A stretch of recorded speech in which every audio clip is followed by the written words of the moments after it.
Thanks, everyone. Shantanu, over to you to introduce yourself, and then Shivani, after that, you can take over. Right. Thank you, Paridhi. Hello, Shivani. And hello, everyone. I'm Shantanu. I'm one of the co-founder at MB and Beyond. I'm an Insight grad 2017 December batch. We've been helping applicants. It's been a while now.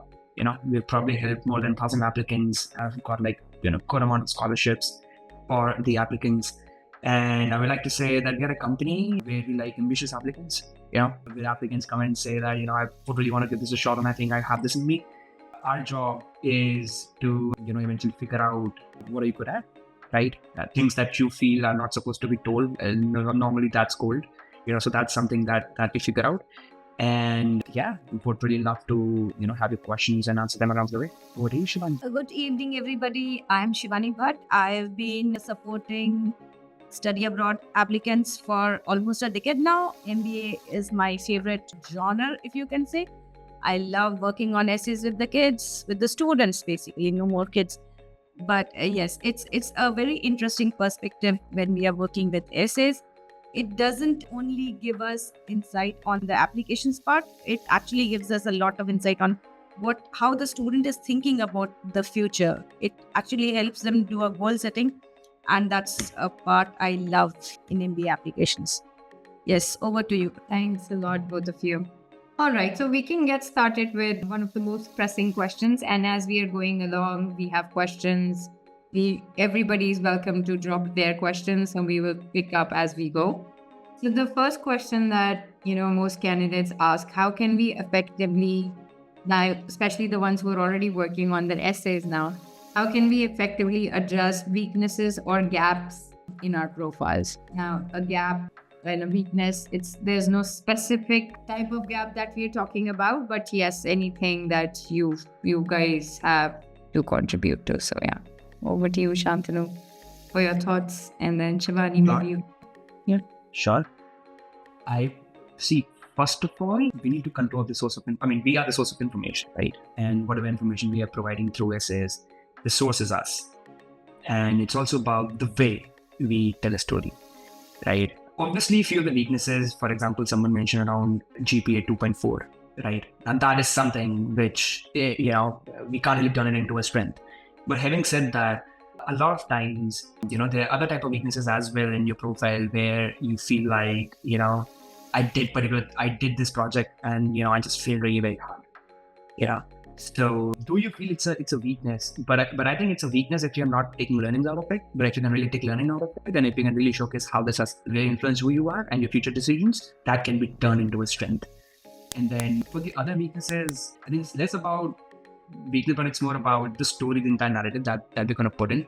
Is there any hole in the bucket? Right? We need to identify that in the overall story. And that needs to be addressed for sure through essays. If not there, then optional essay. And having said that, optional shouldn't be an essay. Don't treat it like, if it's 500 words long, I'm going to write an entire story over there. Keep it extremely short, sweet, and simple. Thanks, Shantanu. Shivani, do you want to chime in? Yes. So like Shantanu says, identify the gap, but the gap should be relevant to what your application is to the questions. Number one, acknowledge the gap.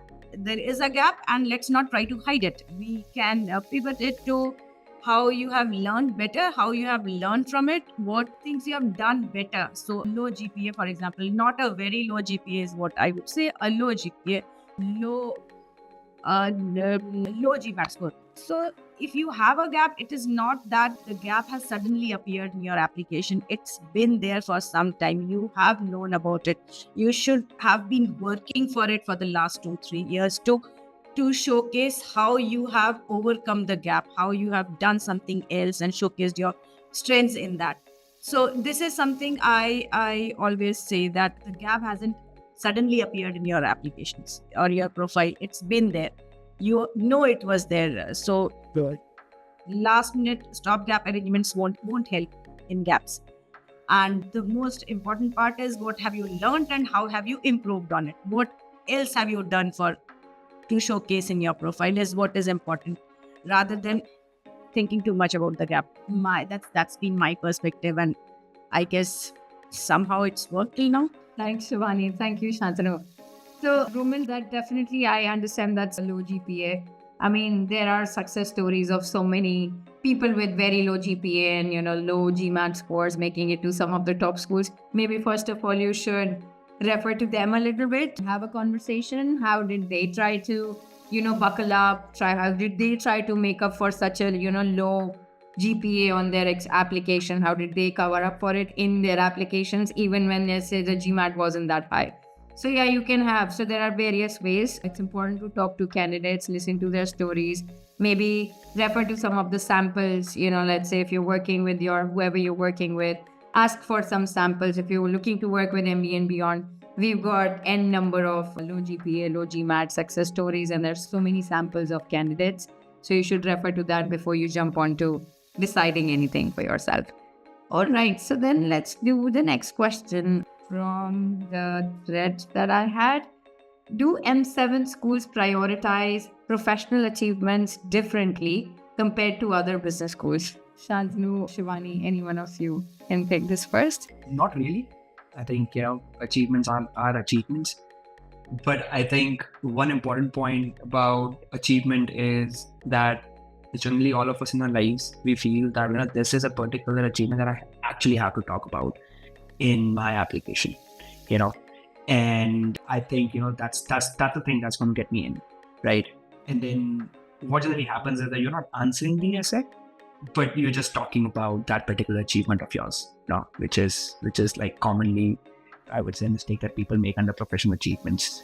I think you need perspectives over here. Like, when do you say it's an achievement? Is it an achievement because you raised a meter, because KPI moved from point A to point B? That's an achievement and someone would have done better than you. Right? For sure. Right? Or if you're an Olympic gold medalist, that's a different case. It's a different case. Then there's no competition over there, right? So yeah, I mean, first of all, when are you exactly saying, what is that line that is saying this is my biggest achievement, right? It shouldn't be KPI, improving KPI. Definitely it should be the result of the story that you're saying, that I improved it from here to here, but there was something personal to me that I wanted to achieve. I planned for it and hence I got it. That's why it's my achievement, right? The other thing is perspectives. Like I said, competition is not absolute, it's relative, right? So you really need to understand, or you really need to have a good perspective on how good this achievement is, or how good this particular anecdote is. That would be the second thing. So what do you, Shwan? Totally agree with you.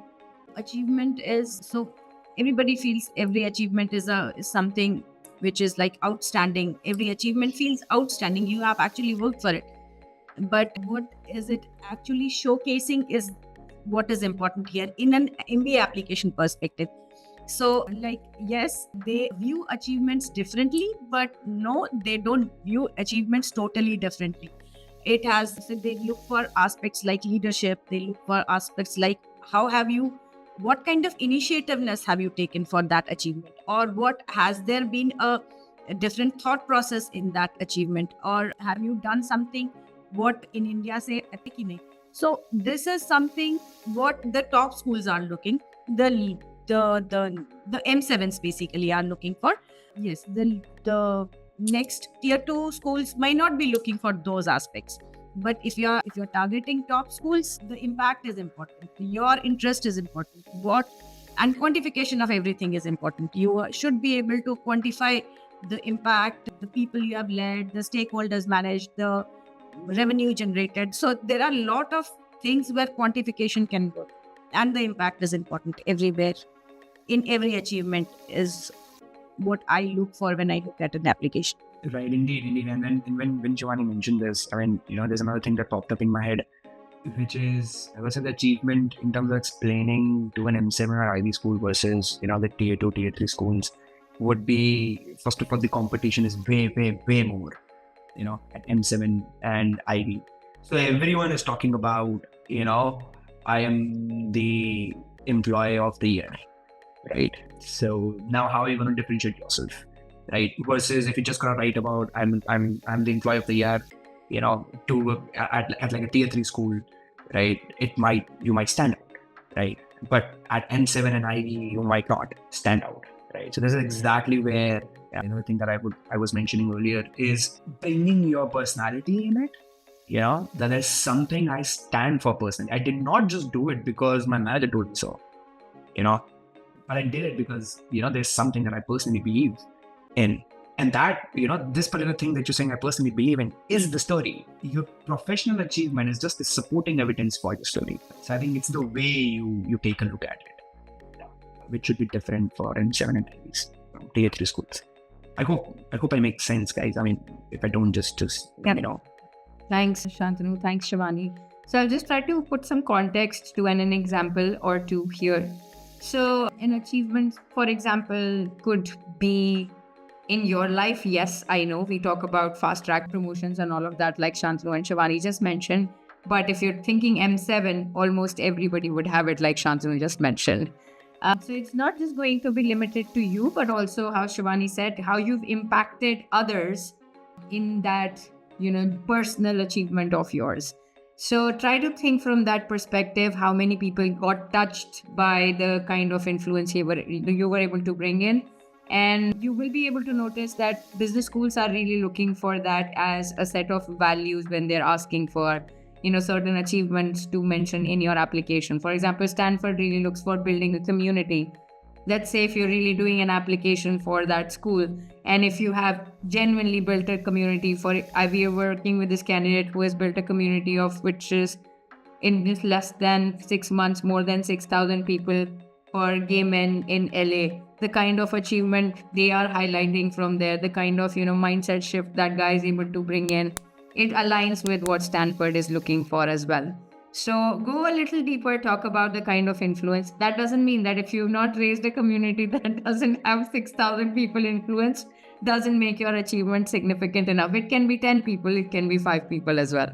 So yeah, that. And I'm going to be sending you all an email where we are asking you 2 questions. What are your post-MBA goals? Of course, I'm sure you all have thought that through a lot. But the second question, maybe here is where you can start thinking about your achievements and how do you align with the business goal. Second question I'm going to be asking is, why should the above 3 schools, you have to first choose 3 schools where you see as yourself as a good fit. Why should the above 3 schools consider your candidacy? So you can really utilize whatever we've discussed here as achievements, to align with what the school also expects.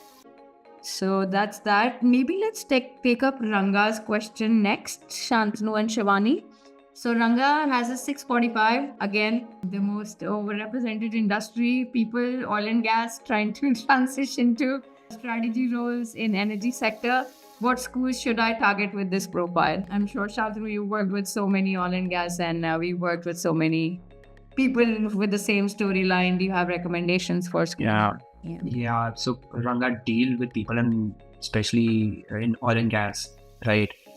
They have extremely high GMAT score. One thing that is constant. The other thing is majority of them want to become management consultant. So they're gonna write in that direction. And on an average, they have like 4 to 6 years of experience, is what I've seen. So I think what we can do is we can actually get on a profile evaluation call properly, to understand the other aspects. But now, just looking at these things, I would say you're slightly on the higher end of the spectrum when it comes to age and work experience. So would really like to understand, what are your insights and what are different things that you can contribute to. Having said that, you should target schools which are fine for people with high years of experience. That's all I would say. I mean, USB schools generally, apart from veterans, if you're a veteran, they know that, you're probably going to apply when you have like 10, 12, 15 years of experience. That's fine. But to defend an oil and gas profile, gotta talk. All right. Thanks, Shantanu.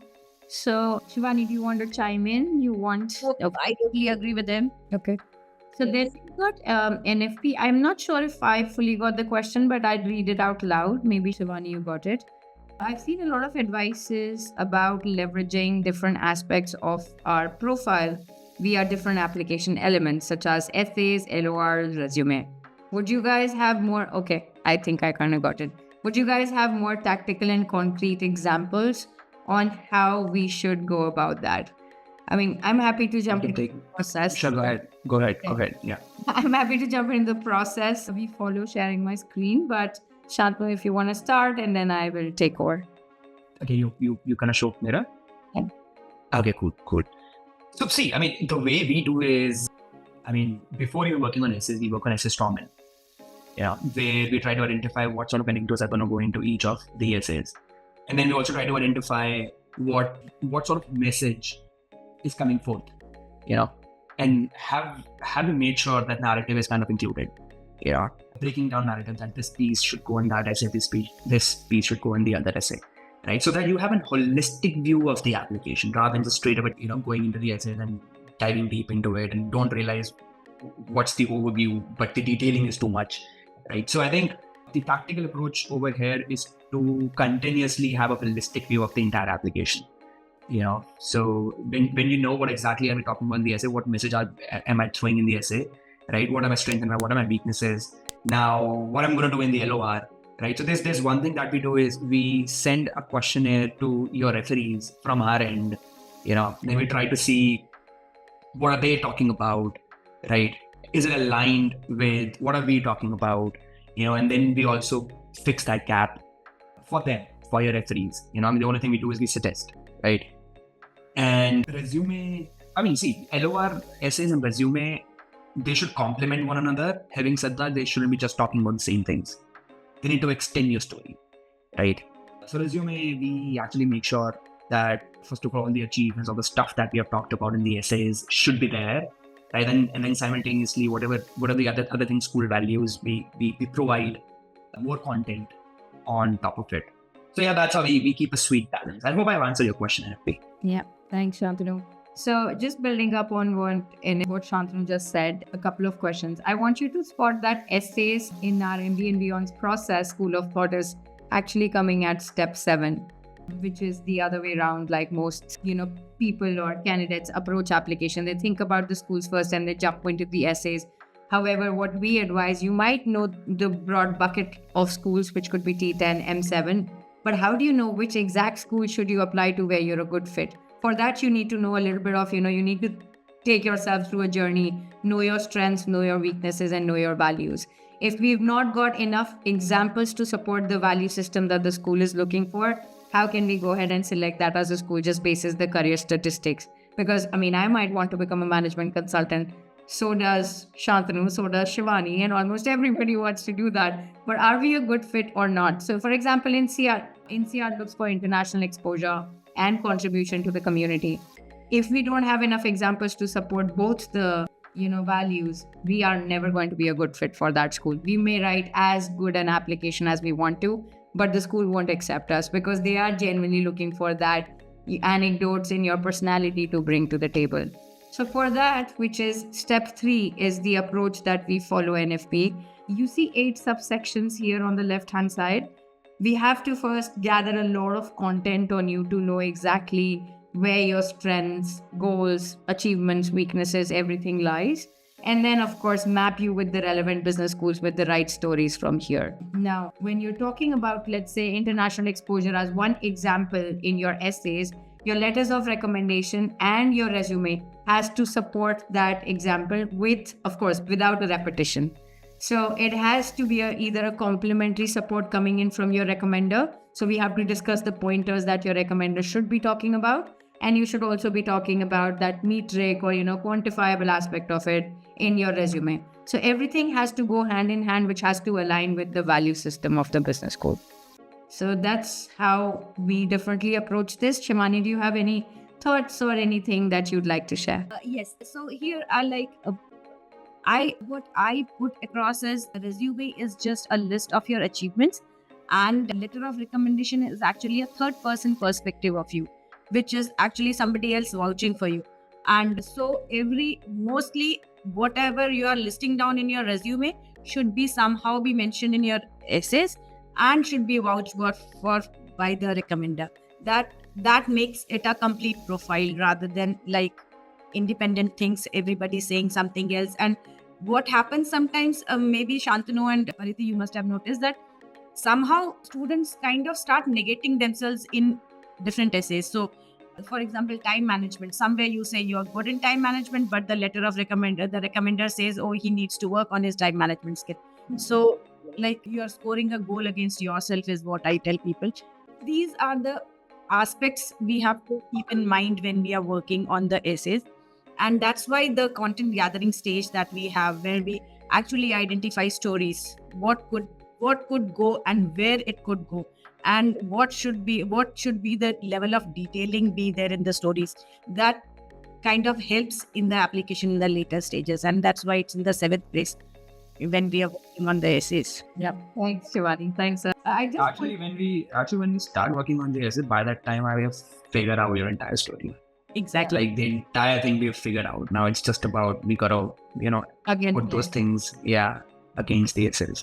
Yeah. And that's the approach that I recommend. Even if you're doing your application yourself, you should know the major elements that you need to, go over and brainstorm with your mentor or your consultant with before, just with the purpose of, oh, I have to write an essay. To know all of your story, because you never know a very insignificant thing that you feel should not be a part of your essay, but might plug in somewhere really well as a complementary evidence to something that you're pitching. Now, Yes, it was, if you remember, Shantanu, there was this student who somehow in my discussions, he came up with, oh, he was a polling officer in one of the as a polling agent and polling officer. And I said, where did you hide these information previously? Like, why wasn't it coming out? Yeah. One of the good things that you have done. So this stage actually works when working on essays. The initial brainstorming actually helps. Absolutely. Yeah, generally applicants feel, I don't think that is going to, I should tell this, I should tell that. Yeah. Right. So this is actually the space, and go and, you're free. You just write stuff over here and then let us decide what is useful and what is not useful. Right. I'll point something out, and that's funny. So I'm just sharing a candidate's journey actually right now. As soon as you come on board, there are two very important questions you have to answer. One is describe your career trajectory since you graduated from the university. And so we can go all, crazy, scrambling, writing so much. There's no word limit to it. But when the question comes right about your personal aspirations, we really find it, we struggle so much. But business schools are really looking for this. They have professional achievements, as we were talking about, they're going to be so similar. But it's the personalities, in combination with your professional experience, that's going to make you unique. So don't be like this candidate that I'm sharing the journey of. Try to think a little more, come up with more stories. If you need help, brainstorming, thinking about just personal life in general, do that. And the part that Shantanu was talking about, in the very first day of you coming on board, we ask you to submit 3 email references. So initially, I'll tell you, MBA and Beyond's approach was not to get your recommenders in here, but it was just to get a 360-degree perspective on you as an individual, because we only know you so much. We only know you, let's say, an hour, 2 hours before you kick off your journey with MBA and Beyond.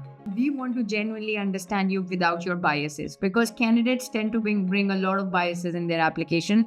Older candidates will have biases for their weaknesses, and younger candidates have a lot of, according to our consultants, younger candidates have a lot of biases for their strengths. So we have to make sure that we undo all those biases, because schools can read through that. Now, in this reference thingy, if you are in a very good, have a good rapport with your recommenders, you can actually submit your recommenders' email addresses already. So you'll already kind of know what your recommenders is potentially going to talk about when they're going to put a recommendation together. Is it aligning with your overall story or not? Should I go back and forth with them to have a little conversation so that I get the right support on everything that I'm saying in my essays? So that's what it is. Let's move on to the next questions. If we've got any, we can take Shreya's questions. When it comes to writing about experiences, anecdotes that highlight your uniqueness, is there a time frame as to which of these should be mentioned? Would anecdotes from some community building efforts in college matter, or would it have to be from the past 2 to 3 years only? Over to you, Shantanu and Shivani, to answer this. Yeah. We prefer 2 to 3 years, in the last 2 to 3 years. But honestly, you're telling a story, right? And when you're telling a story, we would love to also, pop up things that you've also done earlier. Right. I mean, if you've just done things in the last 2 to 3 years, or just in a year, that kind of showcases that you're just doing it for the application. But if you were really serious, or if you really thought about it, then you would have been doing it, right? So matters, shares, Having said that, I mean, whatever you had done earlier, right? And even if you could contribute, even in a small way, right? Let's say a year ago or 2 years ago, I think you can still connect the dots. Like you have done it, you're still doing it, and make it like one complete package from that year until now. So and then there are multiple ways to do it. One of it is that a lot of times your lawyer and your consultant can't, they tell you in person a lot more, which unfortunately can't come over here. But I hope I try my best to answer your question. Yes. Yeah. Shivani, do you want to build up on this? Same. I totally agree with Shantanu. When they are talking about anecdotes, ideally, see, all stories are good stories, but how have you grown in the past 3, 4, 5 years is what is important. The backstory is good. We usually start with something as an inclination of like it has started a long time back, but the major improvements have happened in the last 4, 5 years where you have changed, grown, understood, realized. So those aspects should be highlighted more rather than something what you have done during your college, because everybody is doing something or other in the college. So everybody will have a story there. Try to be different. Thanks. Bye. Yeah, and I think for that that's when in a lot of times candidates, re-applicants that we work with, especially the ones who went ahead and wrote the application on their own, let's say either in round 1 or last year. I think one thing that, a consultant or a mentor does differently, I know like all of us can have the art of storytelling and all of that. One thing could be that the consultant has worked with so many candidates over a span, over all these years, and they're still working. They know what the competition is and how the competition is differentiating themselves. So while everybody wants to be a management consultant and an entrepreneur after, everybody wants to be a product manager and an entrepreneur after, or, like you want to land yourself in a PVC space, whatever that is. But how do you differentiate your story, because everybody has that same goal. That is where, we need most help, I feel. Even if you know your story very clearly in your head, which is fine, but how should you position it differently compared to the competition that's applying to M7? Like Shantanu said in the beginning and Shivani said as well, everybody's professional achievement is going to be as good as yours or maybe even better. So and like look into that. So I hope that answered your question, Shreyas. If C is asking, this is a very interesting one, and I think Shantanu, Shivani, you'll have a lot of insights on this. And after that, Chum will share the package and everything if you guys want to know. FC is asking, I have 3 years of HR consulting experience and 2 years of strategy consulting experience, which is really good. I plan to continue in strategy consulting post MBA. However, I had to take a lower designation when I made the move from HR to strategy consulting. How would this be perceived on my application at M7 or LBS INSEAD? Right. This lower designation is something that I think, correct me if I'm wrong, it would be the grade that you're talking about, right? That no one knows about, first of all. Unless until you say this, right? It's not popping up, right? Again, it's the way you say it. For instance, today I was actually evaluating a profile of an applicant, and she was like, I had a business, then COVID hit, and we had to shut it down, But now I've seen that AIs can do those things, So all I'm trying to say is that another angle through which we can spin this is that I had a startup, right? But as when AI grew, all those stuff became obsolete. So I have firsthand witnessed how AI can disrupt a business, right? So all I'm trying to say is there's always a spin, right, in the story. And honestly, if it's on me, I'm not gonna project you the way you have mentioned over. I'm gonna project you in a different light. Yep, I agree. In fact, I would put it positively that I have realized it and I've changed tracks and I'm doing good now. I have improved, I've learned new, and now I have more scope to learn more. That would be a better way to showcase your interest in a particular field rather than showcasing it as something in the wrong light. You haven't portrayed it right, by the way. Yep. Thanks, both of you. And, Just remember one thing: you are the source of information. yeah, it's only you who has that power. Okay, and this gives me an opportunity. I think like I've repeated this in past 3 sessions. So if we have any repeat audience today, they'll be hearing it for the third time. So there's this candidate who got interview invites from Harvard and Columbia. We're just keeping our fingers crossed for that. And he opens up his application by saying, I don't know how many of you are first of all into Game of Thrones. So Lord Baelish says, chaos isn't a pit. Chaos is a ladder that only few can climb.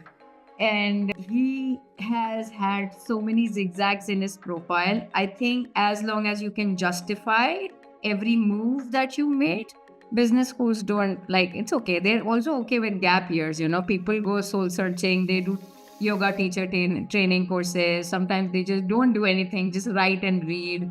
And they're fine with that. Of course, you can all suffer through a burnout. You can mention that in your application as well.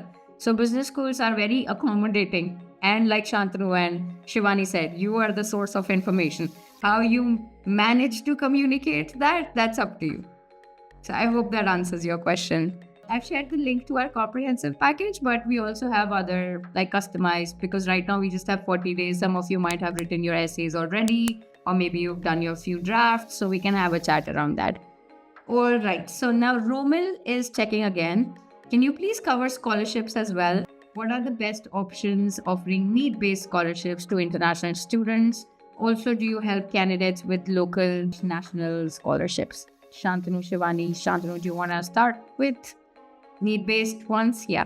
So, Romil, getting need-based is kind of difficult, because it's really need-based. It's not that we just write essays and we explain maybe, but no, there finance is also involved over there, right? Having said that, we do help with the scholarships that are listed on the school website, because then outside of it, it's an infinite sampling of scholarships, right? Having said that, if you want, we can help. But what's included in the package is the scholarships that they're listed on the school website. So yeah, we do help. All right, thanks, Shantanu. So as a comprehensive package, your scholarship help is a part already included. Almost all our candidates apply for scholarships. Women get more scholarships than Indian males. That's fact, and we should accept it. But yeah, we do have some good success stories of also very classic Indian male engineers, oil and gas, making it to INSEAD, LBS, even M7's, Booth, Kellogg, with a lot of scholarship. Not like a 50% or something, but yeah, decent enough scholarship to make you feel good about it, to save some money. Another thing, if let's say this is a strategy that a lot of candidates also pursue. You try to get into more schools, like get an admit letter from equivalent schools, like you said, in CRLBS, then you could get into Booth, Kellogg, or maybe like Cornell and Stern together. And then when you're clubbing it like this and you get multiple admits, you can always negotiate with the business schools. That's one thing that not many candidates are aware of. But yes, you're totally allowed to go ahead and negotiate. And honestly, at that moment, I personally love it. I love at that moment to negotiate with the schools, because now it has become an amazing game, right? So we would love to play it, guys. Also, Romil, Romil has actually scheduled a call with me, right? And Romil, we love to discuss in detail. Perfect. Yeah. Have a great conversation, Romil. Anjana just wrote to me, I missed Ankit's question, but I think we sort of already touched upon it, so we can revisit the question. How do we shortlist B schools? So shortlisting B schools seems like a Herculean task. And yes, it is. And why should it not be? Because you're going to be putting in so much of money into a business school, so it better be right for you. That's right. Like for them, it's going to stick around for the rest of your life. So please suggest how to narrow it down. It's exactly like knowing your strengths when I was walking you through the process, knowing your values, your personality, what you want to get out of an MBA. Check out the career statistics, check out the network, do a little back and forth with the alums of the business school, students of the business school, see if the school vibes with you or not. So there's a lot of research that goes into it. I understand that now we just have 40 days. Maybe there's less time for research. So bank upon someone who can really advise you to pick the right schools based on your strengths. So that's how I would recommend. Unless Shantanu, Shivani, Yeah, same. Would do the same. And then on top of it, the way we do is with all the data set that we have on different applicants, we just tell you that, hey, just look at this sample. I mean, you're also talking about the same thing, but look at this sample, right? This person has made it to that school. Are you interested in applying? Like this particular answer we have hit at Darden, Columbia, and blah blah blah. So now looking at your profile, looking at your score and everything, would you be interested? Now let's dive deep into it. And then the way we also select schools is, though I said in the beginning, we are ambitious, but again, we also need to hedge the best. You can't just put all eggs in a single basket, right? There are a few applicants who come in and say, no, I'm only going to do MBA if I get into HSW or inside LBS, else I don't care. Those are different set of candidates, right? But generally, what we do is, and you would have heard this, but there's jargon everywhere, like ambitious, intrigued, and safe. So yeah, but eventually you gotta hedge your bets. So in selecting schools, that thing also comes into picture. Absolutely. So like Shantanu was talking about, this candidate, of course, handful, but there is a very small percentage of such candidates, and I appreciate them because they are so picky about this course. So there's this candidate who got into Kellogg and Booth last year, did not go, and is doing the same candidate we were talking about, is doing Harvard, Stanford, Wharton, and Columbia this year, just to make sure that he gets there because he resonates with those schools more for XYZ reason. NFP is still on the scholarship topic, unless Shivani, if you want to add anything to this. Yeah. Okay. NFP is checking if we should go for round 3. If scholarship is their goal, basically, that's what they're asking. Does it make it much harder to be awarded one in round 3? Short answer is yes, because they've already exhausted scholarships in round 2. Having said that, it still depends on, are you a diverse profile? If your profile is different than others, and eventually business school is a marketplace. With a company would come in and say, give me 4 kgs of product managers, and I also want to buy 10 kgs of product manager or managers, right? So they would like to have a good variety of, profiles, just like vegetables or fruits, right? A marketplace has. So if you fit in there, indeed, I mean, we have examples in round 3 getting scholarships, multiple examples, not just one. But overall, it does become, when you go from round 2 to round 3, it does become that difficult. Yep. Thanks, Shantanu. We can go back to the list of questions that we gathered earlier, since there are no more questions pending here. I think we briefly touched upon this, but we can elaborate. How should one effectively convey career switching goals? Yeah, like maybe a pivot. So yeah, we can talk. I think I've been talking, for a really long time. Shivani, why don't you go ahead? I'll speak after you. Yeah, go ahead. Pivoting is a very interesting thing. See, yes, we need to pivot. Everybody, pivoting is logical, normal. You plan something else after some time. But in a business school case, you need to showcase your plans or showcase your interest into this area. That yes, I was interested, I have done this, now I want to do something else. So I was into product management, now I want to go to consulting, I want to go into marketing. It's logical, but it should not be out of the blue thing. There should be a concrete proof to show that you've got, number one, you are clear about your vision. It is not like you after some time you change your tracks again. I want to do something else. Then you should have the skills also. If you are into marketing and want to go into finance and you don't have the finance skills or you don't have an understanding of finance, it will be difficult for you to convince somebody else that, oh yes, I am a good candidate for finance. Again, there should be skills, back it up with concrete evidence, and first convince yourself that you can do it well. Get support from different areas, project-wise, internship-wise, work-wise, short courses-wise, experience-wise, to showcase your interest in pivot and then present it well to the university, to the business school. That is my suggestion here. And if you don't have something like that, don't go.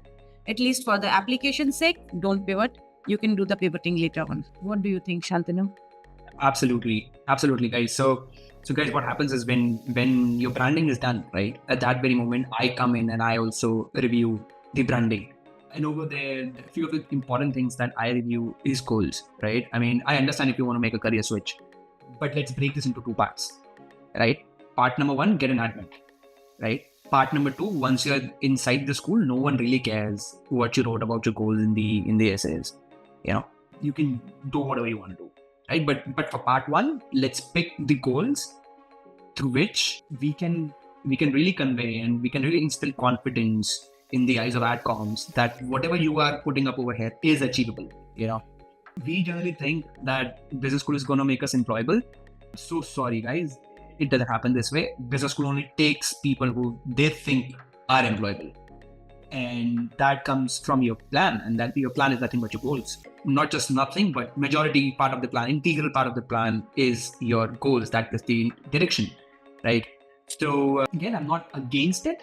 But having said that, eventually we need to establish a collinearity between your current work experience, your goals, and why MBA, and whatever fits best over there. That is what we're going to go ahead with. That's how we work. Yes, I'd like to chip in here. The example, the question somebody had asked before that the person had 3 years of HR consulting and then moved into strategy consulting. That I would consider as a pivot. That I would showcase as a pivot also. That he has the person has some experience of consulting, strategy consulting, and now wants to go into strategy consulting completely. This is something I would say can be represented well in a pivot application. Not that I am totally in HR till now, and then after my MBA I want to go into strategy. Just one example to explain. Thank you, Mani. I agree with you because, at least a lot of times business schools will ask you, have you tried at least attempting to switch to strategy consulting? And yes, you tried, even though you took a lesser role according to how you should have, but this is what you were trying to get at.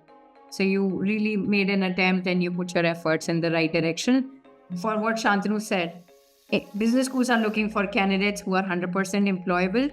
And if the pivot is not irrational or illogical, then business schools will accept whatever pivot you're presenting. Now, there are, of course, in this framework that you see, there are 3 reasons why you would want to make a pivot. It's location, domain/industry, or function. In no particular scenario, it is advised that you say you are going to switch all 3 because then your application will stand on flimsy grounds. So think about it. Next question we are tackling is also about post-MBA goals. We will take that. Just letting you again, we are giving out 3 scholarships for round 2. And for that, we need answers on 2 questions. The first one is your post-MBA goals, and the second one is why should a school accept you? So just think it through, because at this stage, we expect the candidates to have some level of understanding because we have very few days to the deadlines. So the next question is, how specific should one be about their short-term and long-term career goals in their application? Shantanu, you want to? Short-term should be very specific. It should be extremely specific, right? Because you see that statistic report that every school generates after the year, right? 90% people got placed in here in 3 months, 95% people got placed after 6 months, right? Which is their trophy, right? So you need to add to that trophy. And if you're not specific, then they wouldn't know where to place you, in that trophy of theirs. So short term needs to be extremely specific. Long term, a lot of people say that for example, let's say if someone's getting into consulting, let's say someone's getting into product management, long term, they would say, I would like to be a CPO or a VP director. This is one of the ways, but in long term, it's fine. Even if you want not to be this specific, it's totally fine. But you can say that in long term, I will continuously want to focus on this particular problem, and I feel that problem stays, and I'll need to solve the challenge. Because during my inside interview, when they asked me about my long-term goal, and I was like, where do you think? Do you have a role in your mind for your long-term goal? And I was like, no. It was not, this confident to know, as I'm telling you right now, with that hand was like, no, but I know that I'm going to be, doing such a thing, and I've done it in the past, and I know, and that's why I want to also do it in the future. And that's what I'm striving towards. So this answer also works. And I got to know it from my personal experience. Just the mid roads around you can be very specific, but we have sold multiple stories to top-notch schools. And we, in general, are not specific in long term. We are specific in terms of what we want to solve in long term. But short term, can be specific to something. Shivani, do you want to chime in? No, totally agree with Shantanu. Be very, very, very specific down to, I guess, the KRAs also. If you have ideas about what do you want to do in that role, mention it. It shows clarity of thought from the student side. Yes. Thanks, Shivani. All right, Sanyam is checking, and of course, I would start by saying that none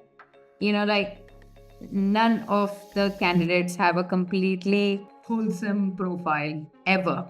And that's why I think candidates have to work with people who are experienced enough in giving you the direction on how should you present your story. So Sanyam's question is, even if I have a GMAT, let's say 745 on FE, will that give me some kind of leeway or wiggle room in other parts of my applications?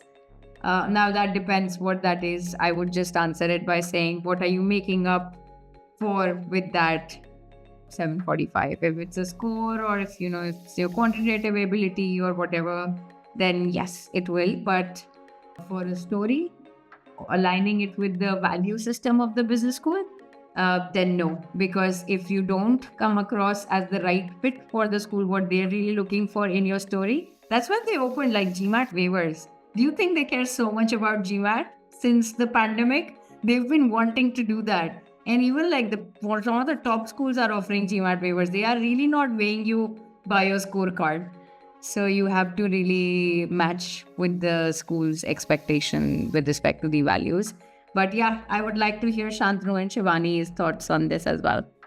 It can offset a few things, right? For example, if a school is looking for teamwork more, right, which would be Kellogg in this case, right? And you do have experience, but not that much, but you have a 745, right?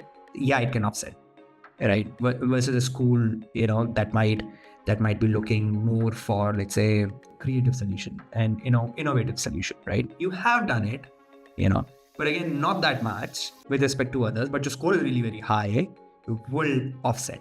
But if you don't have those things at all, then it's not offsetting anything. It can't replace. It can offset by, if you're lacking somewhere else, by a margin or by a thin margin, Having said that, if you have a 745, just by reading it, I think outcomes would have a different mindset, when they're reading your profile. But GMAT is never a selection criteria. It can very well be an eliminating criteria, but it's never, a 785, 795 may just get rejected, without an interview invite. So yeah, it's a score plus the story that you're pitching. Yeah, thanks, Shantanu. So Yashovardhan, I think that'll be the last question also, is checking any advice for fresh veterinary or medical aspirants with less work experience. I think this is more of a profile evaluation. Yashovardhan, happy to do that, because I don't know when you say less, how many years of work experience you have, or you can unmute yourself and ask your question. We're happy to answer. We have time if you're comfortable. How to fit in such an uncommon field. Also some examples of schools whose values could align with people of my background. So healthcare and medical candidates, they are of course a very unique pool of candidates, and business schools really appreciate you guys, and you can really pull off a very good story to tell even with 3.5 years of experience. We have a candidate sitting at booth right now and one at Kellogg. They both had, Samriddhi is one of our candidates. If you want to browse through later, I'm happy to share her success story. You can have a word with her. She made it to that school with a very less score and less number of years of experience, which was 3 years, which we consider less for a school like Kellogg. So that's my short answer. But yes, Shantanu, Shivani, do you want to build up? I mean, you will be valued. You are, when you say uncommon, right? You might be thinking in your head that I think you don't have to take uncommon in a negative connotation. That's what I'm trying to say. You're adding to diversity, so think it from that perspective. You will be welcome. Just like I said like earlier as well. Eventually, it's a marketplace, right? Everyone is selling 10 vegetables, and if the other one can sell 12, right? So they would love to do that. And that is exactly where diversity comes into picture. And also, since COVID, healthcare in general is picking up, right? You would see the government spending more money of the GDPs. The investment, has come a lot into healthcare sector. So there are more jobs. There's more scope, right? So from that perspective, yeah, you have chances. Shivani, do you want to? Yes. So, see, veterinary and medical sciences are a very niche fields, and somebody who's planning to do an MBA in it, they're like prime commodity for schools, I guess. But having said that, still what I believe is the business school will still evaluate you on some of the managerial skills or the skills basically they are looking for in your field, but has to be the same again: initiative, team, ownership, revenue, and those are the areas that they will be judging you on. So yes, veterinary sciences, medical aspirants, very nice. But when you are identifying stories, the stories have to still work for the school, not for a medical background. It has to be for a business background. Thanks. Thank you. Ma'am, sorry to interrupt in between. I just wanted to clarify. I had previously talked to Shivani ma'am and she guided me really nicely. When I'm a veterinary science student, I'm looking in my future to work with organizations like FAO, United Nations, building livestock strategies. But not quite familiar how to reach there. But some people have told me to get a master's and then an MBA. So I'm talking about that perspective, and by uncommon I mean to say I don't actually know the path how to get there because I have less work experience. I have a fresh veterinary graduate with around 2 to 3 months of experience as of now. Got it. Yeah, sure. Then Shantanu, you want to answer that? Okay. I thought that was for Shivani. Okay, but anyways. Shivani, go for it. I have spoken to Yashvardhan previously, but yes, Shantanu, your views will be important here. Okay. We can. I mean, we would love to help you. In identifying how to, proceed ahead from there. I'm pretty sure you would be, if you have less years of experience, would be 25, 26, right? And we've had a lot of applicants, until now. So we kind of know the next 5 years. Actually, all we got to know is next 5 years, right? Who knows beyond that? Even school is asking you until 3, 4, 5 years, until the long term, right? We would actually tell you how to do it. And the ways we would tell you those few specific reports of McKinsey, Bain, BCG to read to try to see where the industry is going. What are those aspects which are going to be important in the trend? If that trend is going to happen, right? Do you think that you can really work in this direction? Right? Does anything resonate out of those 5, 6 items? So I mean, we can actually help over here. And this is what we do. So from short term to long term, we need to, carve the way out. We need to carve the path and doable. Yep.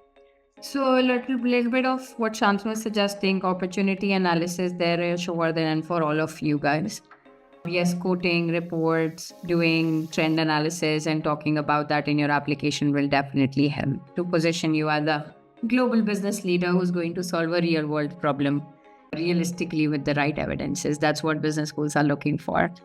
All right, so this was a wonderful session. Shantanu and Shivani, thanks for your insights.